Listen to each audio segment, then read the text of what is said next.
தொடர்ந்து அரசியல் படிப்போம், பேசுவோம், விவாதிப்போம்.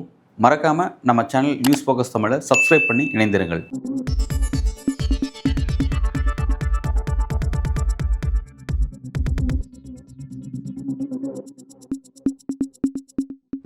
வணக்கம். நீதிமன்றத்தில் ஒரு வழக்கு விசாரணைக்கு வரும் பொழுது ஒரு தரப்புடைய வாதத்தையே கேட்காம அந்த வழக்கில் நீதி பிறப்பிக்கப்பட்ட ஒரு கதை தெரியுமா?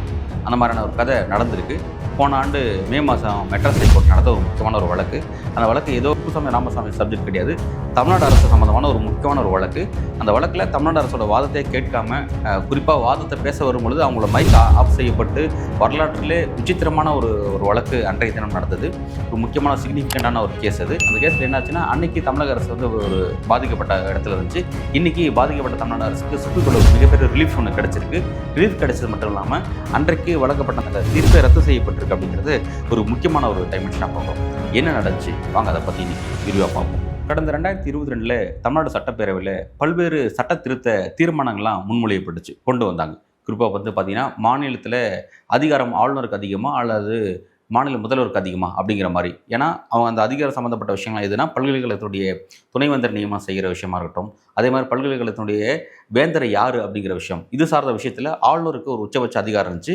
அது எல்லாத்தையுமே அப்படியே மாநில அரசுக்கு மாற்றணும் அப்படிங்கிற மாதிரியான சில சட்ட திருத்த தீர்மானத்தை சட்டப்பேரவையில் திமுக அரசு கொண்டு வந்தாங்க. கொண்டு வந்து ஒரு 10க்கும் மேற்பட்ட அந்த தீர்மானங்கள் எல்லாமே ஆளுநரோட ஒப்புதலுக்கு அனுப்பப்பட்டுச்சு. அவர் வந்து வழக்கம் போல் அதில் கையெழுத்திடாமல் தூங்கிட்டு இருந்தார் அப்படின்னு நம்ம பார்த்துட்டு இருந்தோம். பட் அப்படிப்பட்ட ஒரு கேஸ் வந்து என்னாச்சுன்னா, நீண்ட காலமாக அந்த கேஸ் நிலுவிலே இருக்குது அப்படின்றதுக்காக இதை எதிர்த்து தமிழக அரசு என்ன பண்ணாங்க, சுப்ரீம் கோர்ட்டில் ஒரு வழக்கு தொடுத்தாங்க. ஆளுநரை எதிர்த்து சுப்ரீம் கோர்ட் போகக்கூடிய வழக்கு அப்படிங்கிறது புதுசு கிடையாது, பல ஸ்டேட்ஸில் அந்த மாதிரி போயிருக்காங்க.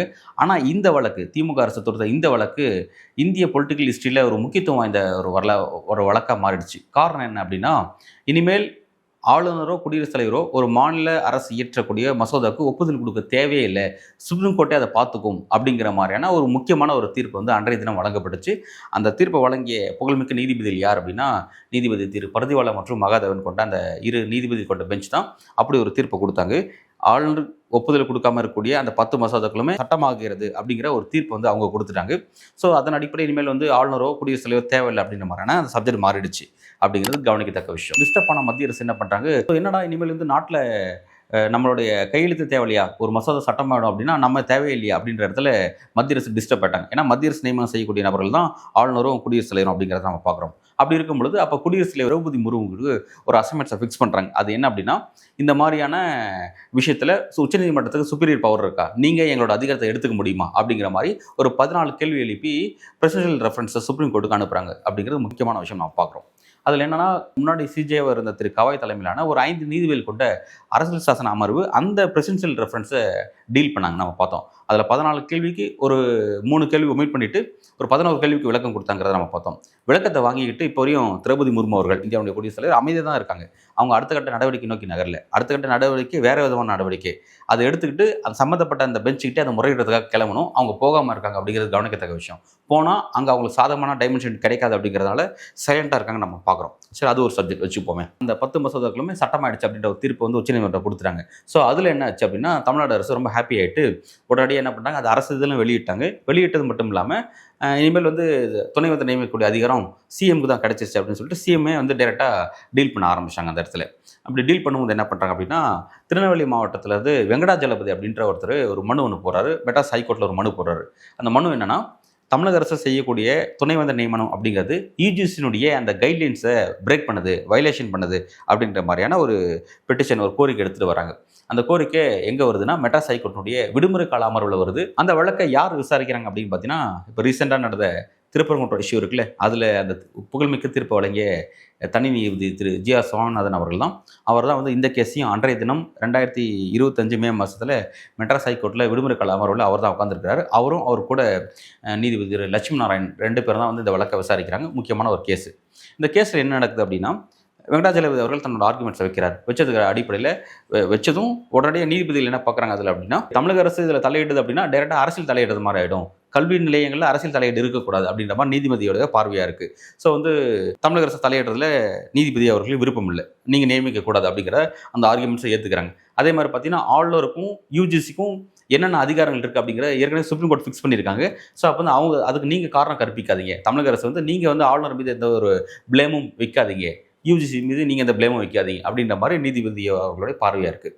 அதே மாதிரி பார்த்தீங்கன்னா நீங்கள் சொல்லக்கூடிய இந்த விஷயம், அதாவது துணைவேந்தர் நியமனம் அப்படிங்கிற விஷயம் வந்து இன்னும் குடியரசுல ஒப்புதல் பெறலை அப்படிங்கிற ஒரு விஷயத்த சொல்கிறாங்க.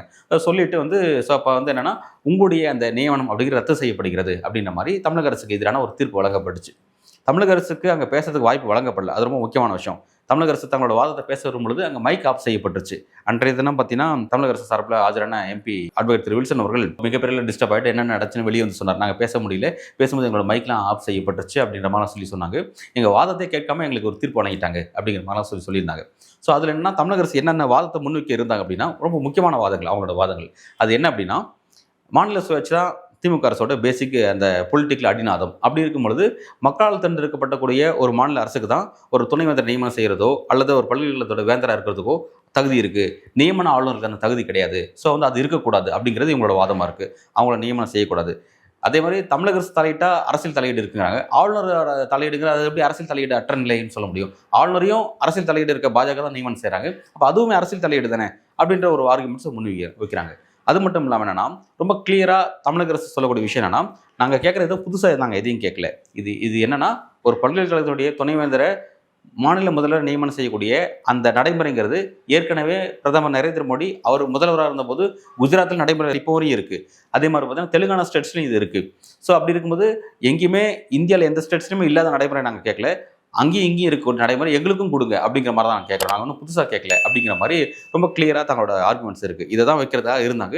பட் அவங்களோட ஆர்குமெண்ட்ஸை அங்கே ஏற்கப்படலை அப்படிங்கிறது முக்கியமான விஷயம். ஒரு குறிப்பிட்ட தரப்புடைய ஆர்குமெண்ட்ஸு அவங்களோட ஆர்குமெண்ட்ஸை கேட்காம பேச வரும்போது அவங்களுக்கு மைக் அணைக்கப்பட்டுட்டு அவங்களோட விஷயத்தில் அவங்களுக்கு எதிராக ஒரு தீர்ப்பு வழங்குறதுங்கிறது அதுதான் ஃபர்ஸ்ட் டைம் இந்திய ஜுடிஷியரியில் அப்படி ஒரு விஷயம் அப்படிங்கிறது ஒரு பிளாக் மார்க் நினைங்களேன், அப்படி ஒரு சம்பவம் நடந்தது அப்படிங்கிறது முக்கியமான விஷயம். இப்போ வந்து என்னன்னா, பாதிக்கப்பட்ட தமிழக அரசு சுப்ரீம் கோர்ட்டில் அப்பீலுக்கு போகிறாங்க. அப்பீலுக்கு போகும்போது நேற்றைய தினம் தலைமை நீதிபதி திரு சூரியகாந்த் மற்றும் ஜாய்மல்லை பக்ஷி அமர்வில் இந்த கேஸ் விசாரணைக்கு வருது. இதில் பாதிக்கப்பட்ட தமிழக அரசு என்ன பண்ணுறாங்க, சுப்ரீம் கோர்ட்டில் வந்து அப்பீலுக்கு போகிறாங்க. அப்பீலுக்கு வரும்போது என்ன, தமிழக அரசு சார்பில் ஆஜராகக்கூடிய அட்வொகேட்ஸ் யாருன்னா திமுக எம்பி திரு வில்சன் மற்றும் சீனியர் கவுன்சில் காங்கிரஸோட எம்பி அபிஷேக் மனு சிங்வி, இவங்க 2 பேர் வந்து இதில் விஷயத்தில் ஆஜராகிறாங்க. ஆஜராகிட்டு தங்களோட தரப்பு வாதத்தை கிளியராக முன்வைக்கிறாங்க. என்ன சொல்கிறாங்கன்னா, வெங்கடாச்சலபதி அப்படின்ற நபர் திருநெல்வேலியை சேர்ந்தவர். அவர் கேஸ் அப்பீல் பண்ண வராரு அப்படின்னா அவர் மெட்ராஸ் ஹைகோர்ட்டுடைய மதுரை பெஞ்சில் மனு போட்டிருக்கலாம். ஏன் வந்து மெட்ராஸ் ஹைகோர்ட் இங்கே சென்னைக்கே வந்திருக்காரு அப்படிங்கிற ஒரு கேள்வி எழுப்புறாங்க. எழுப்புறது மட்டும் இல்லாமல் என்னன்னா, எங்களுடைய வாதத்தை கம்ப்ளீட்டாக கேட்காம எங்களை பைக்காட் பண்ணியிருக்காங்க அப்படிங்கிற விஷயத்த சொல்கிறாங்க. சொல்லிட்டு வெக்கேஷனல் பெஞ்ச் இந்த சப்ஜெக்ட் விசாரிச்சிருக்காங்க அப்படிங்கிறதான் சொல்லி குறிப்பிட்டு பேசுகிறாங்க. அவங்களோட ஆர்குமெண்ட்ஸ் கிளியராக வச்சதுக்கப்புறம் நீதிபதி வெங்கடாச்சலபதி தரப்புடைய அட்வொகேட்டை கேட்குறாங்க. அவங்க அட்வொகேட் வந்து டிஎஸ் நாயுடு அப்படின்ற மாதிரி ஒரு கவுன்சிலர் ஒருத்தர் ஆஜராயிருந்தார். அவர் என்ன சொல்கிறார் அப்படின்னா, நாங்கள் வேகமாக இந்த விஷயத்தில் மெட்ராஸ் ஹைகோர்ட்டில் ஒரு மனு போட்டு ஒரு சாதகமாக தீர்ப்பு வாங்காமல் போயிருந்தா தமிழக அரசு அந்த சுப்ரீம் கோர்ட்டோட ஆர்டர் அடிப்படையில் அவங்க டைரெக்டாக நியமனம் செய்ய ஆரம்பிச்சிருப்பாங்க. அது யூஜிசியுடைய கைட்லைன்ஸை வயலேட் பண்ண மாதிரி ஆயிருக்கும். ஸோ வந்து இமிடியேட்டாக நாங்கள் தலையிட்டது நல்லதாக போச்சு அப்படிங்கிற மாதிரியான ஒரு கருத்தை அங்கே சொல்கிறாங்க.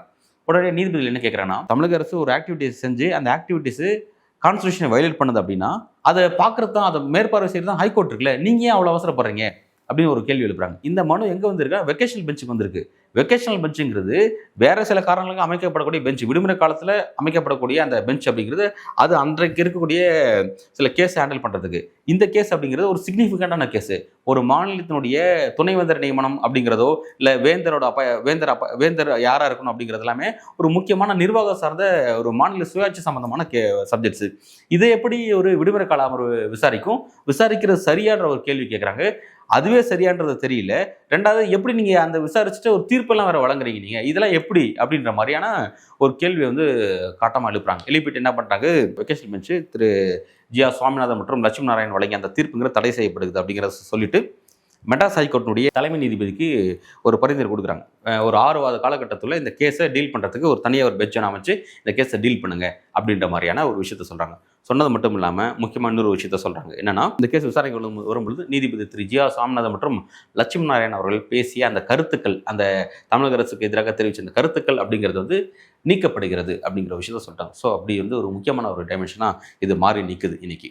ஏன்னா அன்னைக்கு தமிழக அரசோட வாதத்தை கிளியராக கேட்கல, அந்த தீர்ப்புங்கிறது அன்பேலன்ஸ்டாக இருந்துச்சு அப்படிங்கிறது கவனிக்கத்தக்க விஷயம். ஸோ இப்போ சுப்ரீம் கோர்ட்டில் வந்து பேலன்ஸ்டாக இருக்குது. 2 தரப்போட கருத்தையும் கேட்டுட்டு ஸோ கிளியராக ஒரு பார்வையை முன் வச்சிருக்காங்க.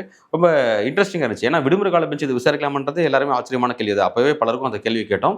அதே மாதிரி ஏன் வந்து விசாரிச்சது மட்டும் இல்லாமல் தீர்ப்பை ஏன் கொடுத்தாங்க அப்படிங்கிறத கேட்டோம். அதுவும் மைக்கெல்லாம் ஆஃப் செஞ்சாங்க. தமிழக அரசோட மைக் ஆஃப் செஞ்சதெல்லாம் மைக் ஆஃப் செஞ்சுட்டு ஒரு இதெல்லாம் வேற மாதிரி இருக்குது. பார்லிமெண்ட்டில் தான் இப்போலாம் வந்து எதிர்க்கட்சிகள் பேசும்போது மைக் ஆஃப் செய்கிற அந்த பழக்கம் ஒன்று இருக்குது. அதை நீதிமன்றத்தில் பின்பற்றுறாங்க அப்படின்னா ரொம்ப அது ஒரு மிராக்கலான விஷயமா இருந்துச்சு. ஸோ அது எல்லாத்தையும் இன்னைக்கு சுப்ரீம் கோர்ட் வந்து அதை கரெக்டாக கண்டிச்சிருக்காங்க அப்படிங்கிறது முக்கியமான டைமென்ஷனாக பார்க்குறோம். எனவே அடுத்த கட்டமாக இந்த விஷயம் வந்து கிளியர் கட்டாக டீல் செய்யப்பட்டு ஒரு நியாயமான ஒரு தீர்ப்பு வரணும். ஏன்னா இந்த மாதிரியான விஷயங்கள்லாம் இது அரசியல் காரணத்துக்காக அவ்வளோ கையாளப்படுது அப்படிங்கிறத நம்ம பார்க்குறோம். இந்த அரசியல் என்னன்னா மாட்டிட்டு முழிக்கிறது யாருன்னா, துணைவேந்தருக்கு தகுதி இருக்க நபர்கள், அவங்களோட நியமனம் தாமதமாகுது. 2வது துணைவேந்தர் நியமனம் தாமதமாகிறதுனால அந்த பல்கலைக்கழகத்தினுடைய மாணவர்களுடைய பட்டமளிப்பு விழா தாமதமாகுது. அது இப்போ இந்த கிராஜுவேஷன் டே ப்ராப்பராக நடக்கிறது கிடையாது. சான்றிதழ்கள் பெறுவதில் சில சிக்கல் இருக்கு. இந்த மாதிரி நிறைய சிக்கல்கள் அதில் போயிட்டு இருக்கு. இது எல்லாத்தையும் தாண்டி துணைவேந்தர் நியமனம் அப்படிங்கிறது மிகப்பெரிய பணம் குளிக்கக்கூடிய ஒரு ஊழல் நிறைஞ்ச ஒரு அரசியல் நடவடிக்கை இருக்கு. அதையும் நம்ம பார்க்க வேண்டியதாக இருக்கு. அதெல்லாம் விஷயம் இதில் ப்ளே பண்ணிட்டு இருக்கு அப்படிங்கிறத நம்ம பார்க்குறோம். எனவே வந்து இந்த மாதிரியான விஷயத்தில் வந்து அரசியலை தாண்டி நிர்வாகங்கிறது கிளியராக இருக்கணும். பக்கமாக வந்து இந்த திமுக சண்டை, அதிமுக சண்டை அல்லது திமுக வர்சஸ் பாஜக சண்டை இதெல்லாம் வந்து ஒரு பொலிட்டிக்கல் கிரவுண்டில் இருந்தாலுமே நிர்வாக ரீதியான சில சிக்கல்களை அதை ஏற்படுத்தக்கூடாது. அந்த மாதிரியான சிக்கல் தொடர்ச்சி நம்ம இருக்கிறத நம்ம பார்த்துட்டு இருக்கோம். அதே டீல் செய்யப்பட முடியாமல் ஒரு பிரச்சனையாக போயிட்டு இருக்கிறத நம்ம பார்க்குறோம். அது ஒரு பக்கம் இருந்தாலுமே கூட இப்போ வந்து இந்த மாதிரியான சிக்கல் வந்து நீதிமன்றம் வரையும் வந்துருச்சு அப்படிங்கிறத நம்ம ரொம்ப ஆச்சரியமாக பார்க்க வேண்டியதாக இருக்குது. ஏன் அப்படின்னா சுப்ரீம் கோர்ட்டு மாநில ஹைகோர்ட்டோட நீதிபதிகளை கண்டிக்கிறாங்க அப்படின்னா, அவங்களோட ஆக்டிவிட்டீஸை கண்டிக்கிறாங்க அப்படின்னா, அந்த அவங்களோட கருத்துக்களை நீக்கணும் அப்படின்னு சொல்கிறாங்கன்னா, அந்த அளவுக்கு இந்த விஷயம் வந்து ஒரு சீரியஸான இடத்துக்கு நகர்ந்து போயிருக்கு. அரசியல் அப்படிங்கிறது இங்கே வரையும் வந்துருச்சு அப்படின்னு பார்க்க வேண்டியதாக இருக்குது. ஸோ இதெல்லாம் வந்து வரும் நாட்களில் சரியாக இருக்கணும். ஜுடிஷியரினா ஜுடிஷியரி அது அதோட வரம்புக்குள்ளே அது இயங்கணும். அரசியல் அது வரம்புக்குள்ளே இயங்கணும் அப்படிங்கிறத நம்ம பார்க்குறோம். இது அதை ஓவர் கம் பண்ணுறதோ இது ஓவர் கம் பண்ணுறது அப்படிங்கிறது சாதாரண மனிதர்களுடைய நீதி கிடைக்கிறதுங்கிறது மிகப்பெரிய ஒரு தாமதமான ஒரு விஷயம் போயிட்டுருக்கு. எனவே இந்த சப்ஜெக்ட்லாம் அடுத்த கட்டம் எதை நோக்கி நகரப்போகுது அப்படிங்கிறத நம்ம பொறுத்திருந்து பார்க்கலாம். நன்றி.